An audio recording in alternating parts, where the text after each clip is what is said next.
So I've been seeing more and more videos from automotive mechanics or technicians, how they're fed up with the career choice they've made or just their job.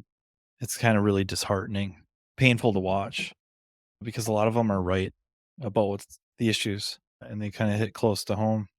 I also thought it would be kind of interesting for somebody like myself that's got 25 years or so in the profession to look back, kind of the history of getting into it. And I don't mean like my origin story or anything like that, but just how things used to be and the struggle. And then just where I think we are now versus where we're heading. And I think it could just be the good, the bad, and the ugly of being an auto mechanic. When I first started out back in the very, very late 90s, early 2000s, was excited, of course, starting a job, starting a career. I was working at a good shop, and that's legitimately true.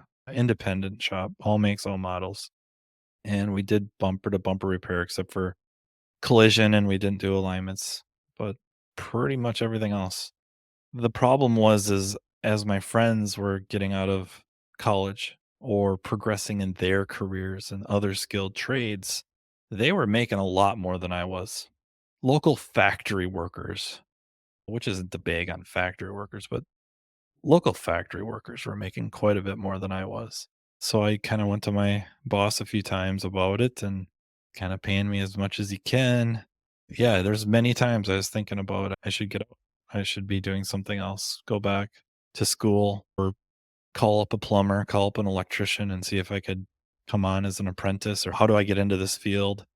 Those friends of mine were, not maybe not killing it, but they were doing quite a bit better than I was. And guess what?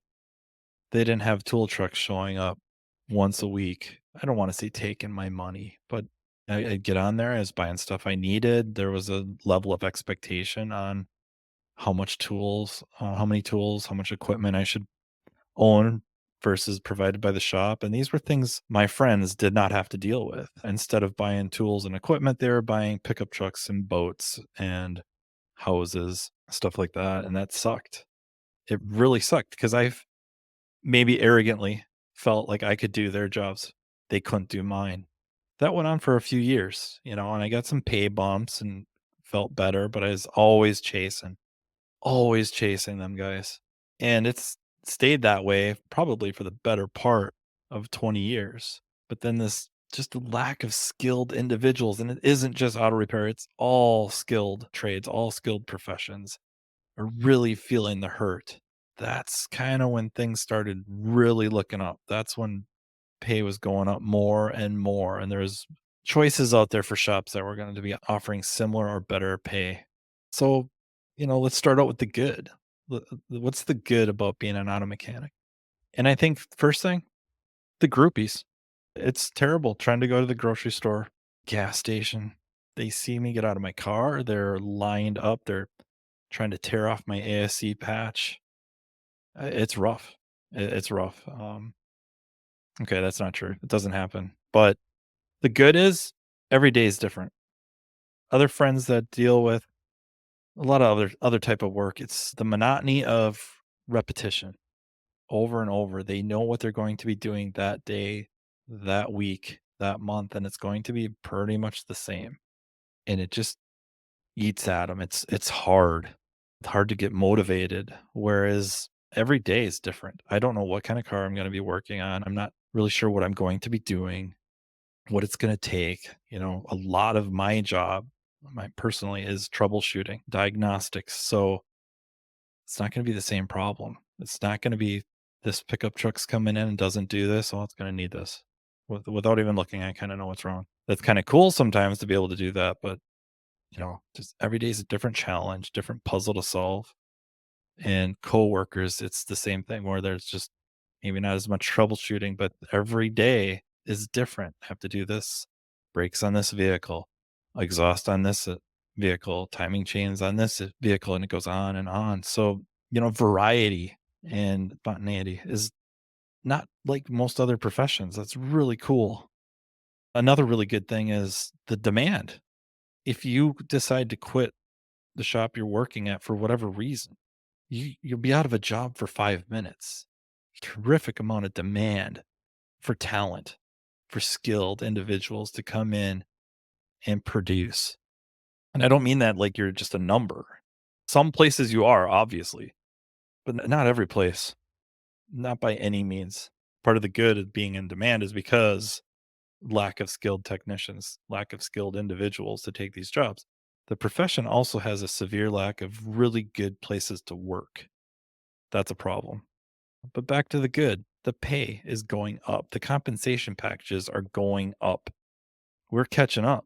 We're catching up to other skilled colleagues. And eventually, I think we're going to hopefully exceed them. That's going to lead to later on. I'm going to say something about the ugly side, but closer match and exceeding my colleagues, I would have never imagined. And it's happening. Yeah, part of it is I found a really good place to work. And I found a place where I fit in and I can provide hopefully a lot to the shop to justify this. The other is your skill set is so wide, it's attributable to so many different things. So not only are you going to be in demand by auto repair shops, facilities, entities outside of the profession that need skilled individuals are going to be looking at auto repair techs to fill those needs because we have the skill sets that are wide, electrical, HVAC, welding. A lot of times, a lot of technicians weld extremely well or good enough to go and learn how to weld better or for specific purposes. Skill sets are very wide. That's just a few of the good things. The bad, the pay could be better. When you start thinking about that skill set, wide skill set, there's not that many people that can do it at a high level. So we would like to see not just the pay, not just the paychecks themselves, but the overall compensation packages. Health insurance, medical, dental, eyeglass. Some facilities provide it. It's hard. It's expensive. I get it. But it's going to have to happen. You want skilled individuals, people that can do this job. You got to give them a reason. You're going to have to rely on more than just whatever innate pure love of servicing vehicles. It's not going to be enough. And you don't necessarily need people that just love it. You need people that can do it and are willing to do it for money and compensation. That's the reality. That's any business in the world. The other bad thing is kind of these pay schemes. There's a few videos out there gaining a lot of popularity and deservedly so. The one you hear about the most is flat rate. Another word for maybe flat rate is piece rate, where any given task is given amount of time. And the time usually comes out of a book, labor time guide. And some facilities adhere to it strictly. Others, not so much. It's a guide. Others, it's a Bible. And depending on where you live, is how reasonable it is or how accurate that labor time guide is going to be. So if you're given a task that is assigned, let's just say 2 hours, if you do it in an hour and you do it good, no comebacks, it's not leaving and returning to your bay in a few weeks and then you're working on it for free. You do it in an hour, you've essentially doubled your pay rate, your hourly pay, if you will. But if it takes you 3 hours, you're only getting paid for two. So in some cases, there's a lot of mechanics out there that love this pay system because it rewards them for their ability to produce. And if they're in a system that is set up to help them achieve it, they can make a boatload of money and it's based very much on merit. It's a big meritocracy and they love it. It motivates them. They make a lot of money doing it. The flip side is it's really lazy management.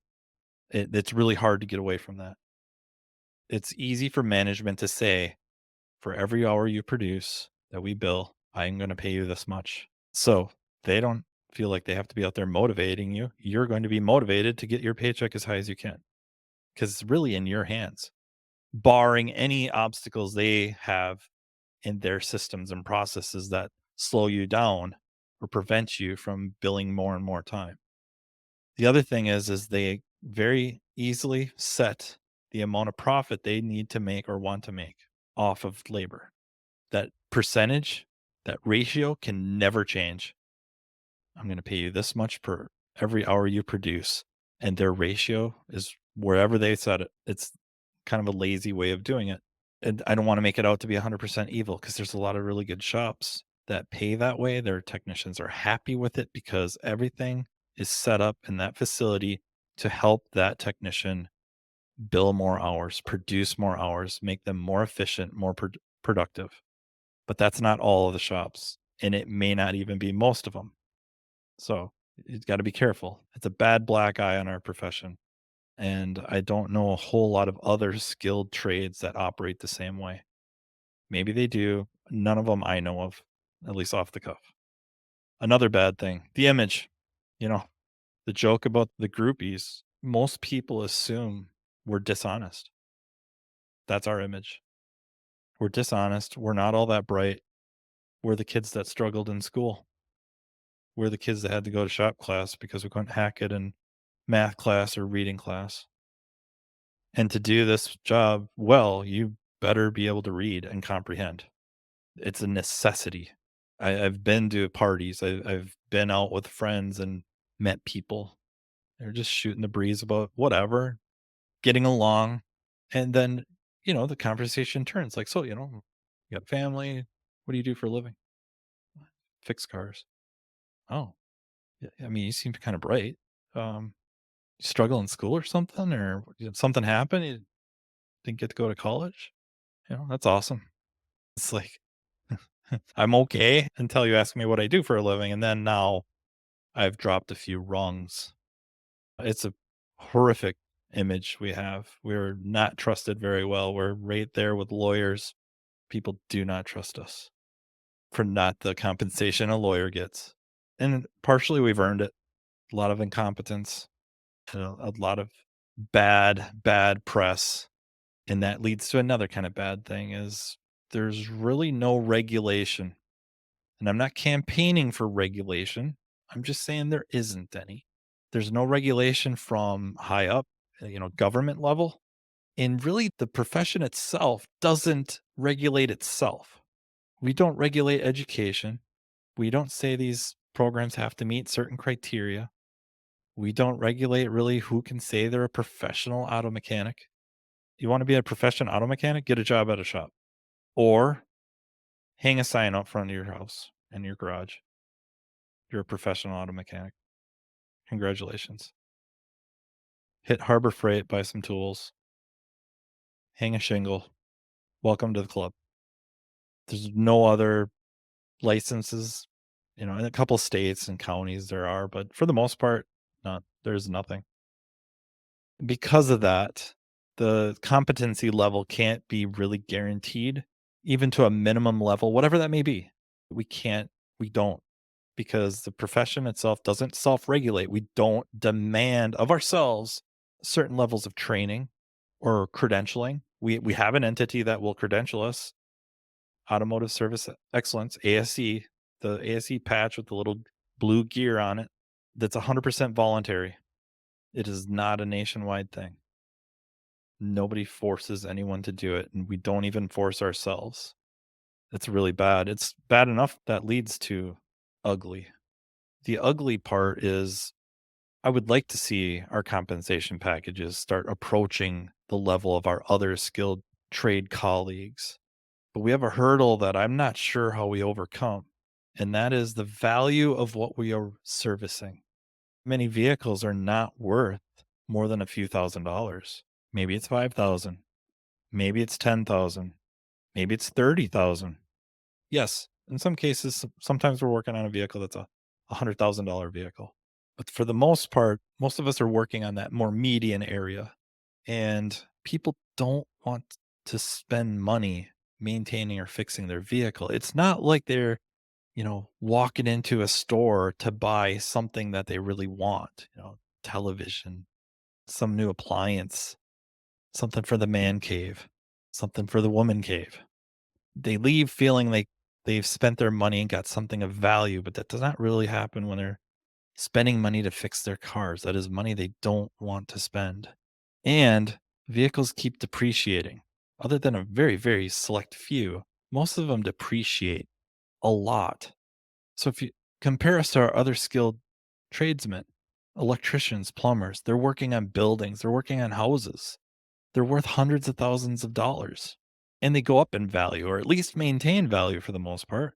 So, you know, that $200,000 house that needs a new roof that's going to cost $20,000, that's 10% of the value of the house and it's going to increase in value or at least maintain value. Hurts, go get it. Get it done. All right. Now I got my $10,000 vehicle and it needs $1,000 worth of work. People start dragging a little bit. It hurts more.